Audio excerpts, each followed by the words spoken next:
चीनी communist party के मुखपत्र ग्लोबल टाइम्स से ज्यादा भारत विरोधी तो दुनिया में शायद ही कोई अखबार होगा। भारत को नीचा दिखाने का एक भी अवसर अपने हाथ से ना जाने देने वाला ग्लोबल टाइम्स पिछले कई महीनों से मोदी सरकार के विरुद्ध जहर उगलता आया है। लेकिन इस बार अपनी सभी सीमाएं लांघते हुए ग्लोबल टाइम्स ने भारत की कांग्रेस पार्टी को यह सुझाव देना शुरू कर दिया है कि उसे भाजपा सरकार के प्रति कौन सी नीति अपनानी चाहिए और कौन सी नहीं। कांग्रेस पार्टी का महिमा मंडन करने की जुगत में ग्लोबल टाइम्स ने मोदी सरकार को याद दिलाने का प्रयास किया है कि कांग्रेस पार्टी सरकार बदलवाने में बहुत माहिर है। ट्वीट के साथ अटैच किए गए आर्टिकल में सीसीपी के मुखपत्र ने इस बात पर जोर दिया है कि कैसे भारत चीन से भिड़ने योग्य है ही नहीं। चूंकि इस समय महामारी चल रही है और भारत की अर्थव्यवस्था रसातल में है, इसलिए उसकी स्थिति कमजोर है।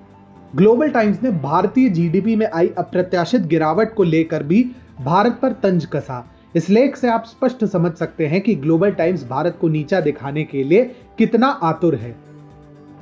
इसी रिपोर्ट में एक चीनी विशेषज्ञ हु जियोंग के द्वारा बताया गया, भारतीय जनता पार्टी और उसके प्रधानमंत्री नरेंद्र मोदी को इस समय घरेलू स्तर पर चीनी सरकार से ज्यादा दबाव का सामना करना पड़ रहा है, क्योंकि विपक्ष विशेषकर भारतीय नेशनल कांग्रेस इस पल का बहुत समय से इंतजार कर रही थी जब वे मोदी सरकार की आलोचना कर पाए और उसके घटिया घरेलू शासन और निकृष्ट विदेशी नीति को आड़े हाथों भी ले। अब हु जियोंग कितने बड़े विशेषज्ञ हैं यह तो भगवान ही जाने, लेकिन चीनी कम्युनिस्ट पार्टी का यह मानना कि कांग्रेस भाजपा को उखाड़कर सत्ता से बाहर निकाल सकती है अपने आप में काफी हास्यास्पद ख्याल है।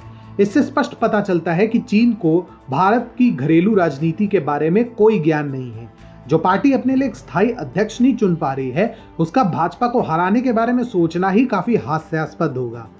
बता दें कि कांग्रेस पार्टी और सीसीपी के बीच एक गुप्त और संदेहास्पद समझौता 2007 में हुआ था, जिसके अंतर्गत दोनों पार्टी एक दूसरे को हर प्रकार की सहायता देते हैं।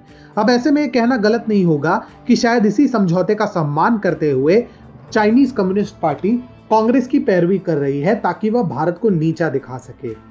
अब यह और बात है कि यहां भी उन्हें मुंह की खानी पड़ेगी।